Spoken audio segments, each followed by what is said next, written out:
15ই August একদম আমাদের সামনে।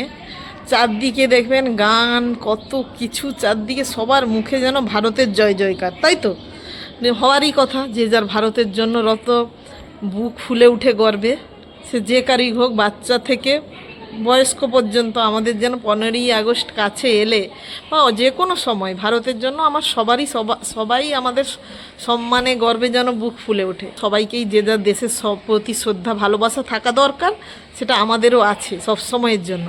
কিন্তু এই যে আমি কোনো বড় পণ্ডিত নই, আমি কোনো অর্থনীতিবিদ নই, শিল্পপতি নই, কিচ্ছু নেই, বিগ জিরো। এই জিরোর মনে কোথাও যেন গিয়ে একটা ক্ষুদ্রতম হলেও একটা কোশ্চেন আছে। এখন ফোন করলে দেখবেন যে কিভাবে জাপানে যেতে পারবো, কিভাবে আপনারা আমেরিকায় আসতে পারবেন, কিভাবে আপনারা বিভিন্ন দেশে আপনারা যেতে পারবেন, তার ভিডিও প্রচুর।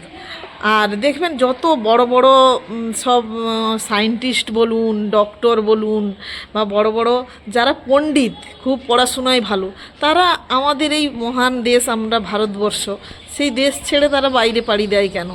তারা এইসব আমাদের এই মহান দেশ ছেড়ে সবাই বিদেশে পাড়ি দিয়েছে কেন? আমার এই ক্ষুদ্র মনে এই কোশ্চেন। সেরকম দেখতে গেলে আমার ঘরের মানুষও বিদেশ থেকেই উপার্জন করে আমার বাচ্চা কাচ্চা পরিবার চালাচ্ছে, সেই বিদেশে থেকে, পণ্ডিত না হয়েও। কেন? আমি যেটা বুঝি, আমাদের ঘরে এখানে যেটা কাজ করলে হোটেল জব বলুন বা কিছু বলুন, যে বেতনটা পাওয়া যায় তার থেকে অনেক বেশি বেতন পাওয়া যায় বাইরের দেশে কাজ করলে, উন্নততম দেশে কাজ করলে, তাই তো? সেই জন্য আমাদের ঘরের লোকও বাইরে থাকে। তাহলে যে এই বড় বড় পণ্ডিত মানুষেরা, যাদেরকে আমাদের ভারতের জন্য অতি অবশ্যই দরকার যে আরও 10টা পণ্ডিত তৈরি করার জন্য, কিন্তু তারাও কেন বিদেশে পাড়ি দেয়? তার মানে কি তাদেরকেও যোগ্যতা অনুযায়ী বেতন বা বলুন ইনকাম তারা করতে পারে না বলে ভারতে থেকে তারা কি বাইরে চলে যায়? এত পণ্ডিতদের ধরুন বেতন বা মাইনা ঠিকঠাক দিতে পারে না বলে তারা যখন বাইরে চলে যায়, সেখানে আমাদের এই ভারতবর্ষে মানে কি হয়তো যারা স্কুলের গণ্ডিও পেরায়নি, সেই সব নেতা মন্ত্রী বলুন, তাদের বাড়ি থেকে অথচ লক্ষ লক্ষ কোটি কোটি টাকা পাওয়া যাচ্ছে। এত পণ্ডিত ব্যক্তিদের টাকা দেওয়ার মতো আমাদের দেশে, কাজ দেওয়ার মতো আমাদের দেশে কাজ বলুন, শিল্প বলুন, কিচ্ছু নেই। তারা সবাই বিদেশে পাড়ি দিচ্ছে, অথচ যারা স্কুলের গণ্ডিটুকু পেরায়নি তাদের বাড়ি থেকে এত কোটি কোটি টাকা ইনকাম বেরাচ্ছে।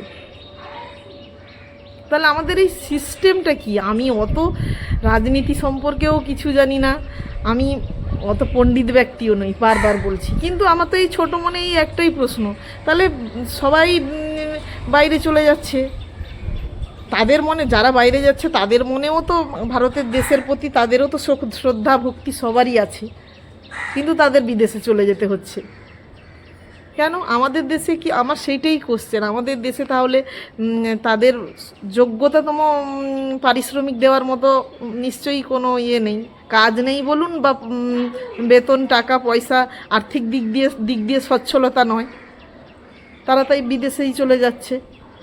তারা তো আমাদের দেশে থাকলে আরও হাজার হাজার বাচ্চারা পণ্ডিত হতে পারত। তাহলে মানে আমাদের ঠিক ভারতের সিস্টেমটা কি? যাদের পেটে বিদ্যে নেই তাদের ঘর থেকে এত টাকা, আর যাদের বিদ্যে আছে তারা বাইরে থেকে টাকা ইনকাম করছে। আমাদের দেশের জন্য তো আমাদের গর্ববোধ হয়, কিন্তু আমি ভাবছি যাদের বাড়ি থেকে এত এত টাকা ইনকাম বেরাচ্ছে, যাদের পেটে বিদ্যে নেই, কিন্তু তাদের কি দেশের প্রতি কোনো সম্মান নেই? বা যারা বাইরের দেশে থেকেও ভিডিও বানাচ্ছে দেখবেন, তারা কিন্তু এইসব নিয়ে কোনো কিছুই বলছেন না।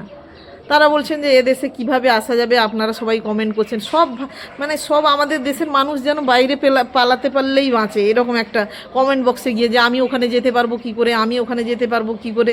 সবারই সেই এক মুখে একই কথা, সবাই পালাতে চাইছে। যে দেশে পাড়ি দিচ্ছে সেই দেশের মানুষেরা তো কই ভারতে এসে ইনকাম করছে না। মানে আমার সেই ছোট্ট মনে এই প্রশ্নটা যাচ্ছে। স্বাধীনতা দিবস এসছে, এখন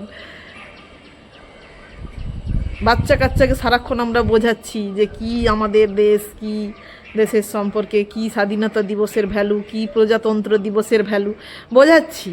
কিন্তু সেই বাচ্চা একটু বড় হলেই যখন বুঝতে শিখছে, জানতে শিখছে, যেই সে বিশাল বড় পণ্ডিত ব্যক্তি হয়ে উঠছে, সে অমনি পালাচ্ছে নাকি ওই দেশে। আমি ওই দেশে যাইনি যদিও, এই জন্য শুধু ভিডিও দেখে দেখে যেটুকু বুঝি, ওই পরিবেশ ভালো, পলিউশন মুক্ত দেশ, ওই দেশে অনেক কিছু ফ্রি, অনেক কিছু উন্নত, অনেক বেশি টাকা পাওয়া যায়, সব কিছু অনেক বেশি।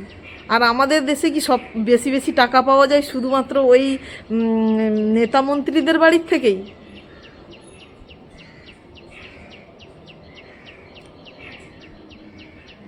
তাহলে আমরা কেমন উন্নত দেশে বাস করছি ভাবুন। আমি গর্বিত, আমি ভারতবাসী, আবারও বলছি আমি গর্বিত, আমি ভারতবাসী। কিন্তু এই যে জিনিসগুলো, তাহলে আমাদের ভারতের পণ্ডিত ব্যক্তিরা কেন বাইরে যাবে? আমার এটাই প্রশ্ন। তারা তো এদেশে থাকলে কত হাজার হাজার লক্ষ লক্ষ পণ্ডিত ব্যক্তি তৈরি করতে পারতো। নাকি পণ্ডিত ব্যক্তিদের আমাদের দেশে দরকার নেই?